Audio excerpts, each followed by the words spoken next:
Jama'a masu kallon mu assalamu alaikum, barkanmu da warhaka, barkanmu da sake saduwa da ku a Zakiza TV. Hafsat Zaki sunana kuma kamar kullum ne ke kwararo bayani.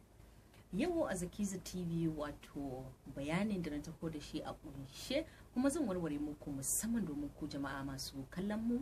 Wato wannan shiri ne sabon shiri na Zakiza TV mai suna Fadar Masoya. Da fatan kuma za ku kasance tare da mu idan kana da matsala wato akan soyayya, soyayyarka tana rawa ko kuma ce tana motsi kuɗa ta dan karkace kaɗan ko kuma wani ya dan zagayo ya buga mata sanda cikin tana ciwo ko kanta na ciwo, ka faɗo cikin wannan shiri na Fadar Masoya mu gudu tare mu tsira tare. Kana iya turo mana wato da matsalanka ko kuma labarin soyayyarka, ni ma kuma in gaya wa mutane domin su tofa albarkacin bakin su, masu ba da shawara su ba da shawara. Wato wannan shiri da musamman ne saboda soyayya. To yau a cikin shirinmu na farko na Fadar Masoya wato magana shine menene so, abinda na faɗo da shi kenan cikin shirin a kunshi me so. To da farko dai wasu jama'a daban-daban suna ma soyayya wani irin kallo, kasan kowa da yanda yake kallon soyayya kuma kowa da yanda ya san soyayya. Amma ni a gani na wayannan abubuwa da zan lissafa su ne soyayya.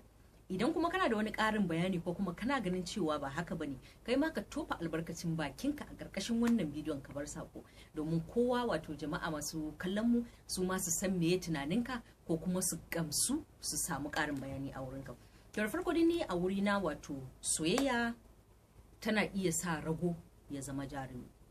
Domin akwai wasu wanda zaka ga a gidansu zaka ga matsorata ne, da ya ga wani bera ne a kyankyaso ne zaka ji ya fara kira wayo lana ku zo ku taimake ni wayo. Amma idan har ya je zance wajen budurwar da yake so, kai ko zaki ya gani sai kaga ya kai mai wawura saboda baya son abin da zai taba wannan budurwa. Wasu kuma soyayya tana sa su zama ragwaye. Idan na ce mutum ya akan soyayya ya zama rago, zaka ga mutum yana da karfi zai iya yin komai, amma idan ya zo ya fara soyayya duk abin da zai yi sai kaga yana ragewa saboda wanda yake so. So kun ga wani bangaren soyayya tana sa jarunta, wani kuma bangaren soyayya tana sa wato ragunta. Sannan soyayya tana sa amana. Idan ce soyayya tana sa amana shine akwai wanda zaka ga kuna soyayya ko kuma kana soyayya da yarinya ko yarinya tana soyayya da kai, idan duka gabaki ɗaya duniya za su haɗu su ce wane barawo ne ko wane munafiki ne ko wane magulmaci ne, ba za ta taɓa yadda ba har sai ta gani ta ji ta gani ma idanta. Sannan soyayya tana sa alƙawari. Amana da alƙawari kamar suna tafiya ɗaya ne. Ina gaya muku idan dai kana da ja ko kuna da ja ku sauke wato bayanin ku a ƙarƙashin wannan bidiyo. So yana sa annashuwa da kuma farin ciki. Soyayya kuma tana rage wato ɓacin rai.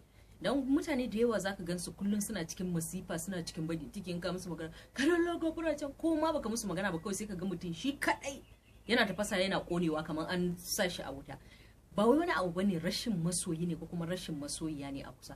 Domin idan har kana da masoyi ko masoyiya a duk lokacin da wannan mutumin ya kira ka, kana dan daga waya kawai zaka ji wani sanyi ya gangara cikin zuciyarka.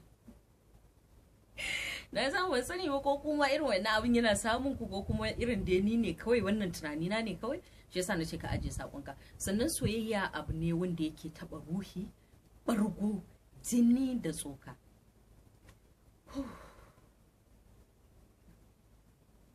Jama'a masu kallon mu, so hana ganin laifi, so ruhi, so annashuwa, so farin ciki, so jin daɗin rayuwa, so abincin ruhi kamar yadda na gaya muku. Sannan soyayya tana sa ka zama na wani, wani ya zama naka. Soyayya kuma tana ƙara ƙarfin gwiwa. Soyayya tana sa ka yi jarunta. Soyayya tana sa ka zama barde a kowane irin fili. Sannan soyayya tana sa ka zage dantse ka nemi na kanka.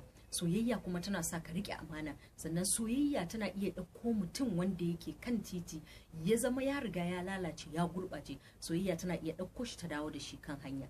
Sannan kuma soyayya tana iya wato ɓata wanda yake kan hanya ya koma gefe.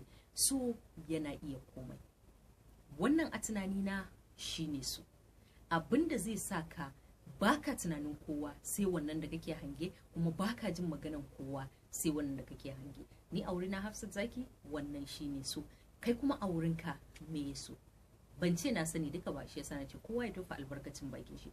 Hafsat Zaki sunana kuma anan zan dasa aya insha Allah.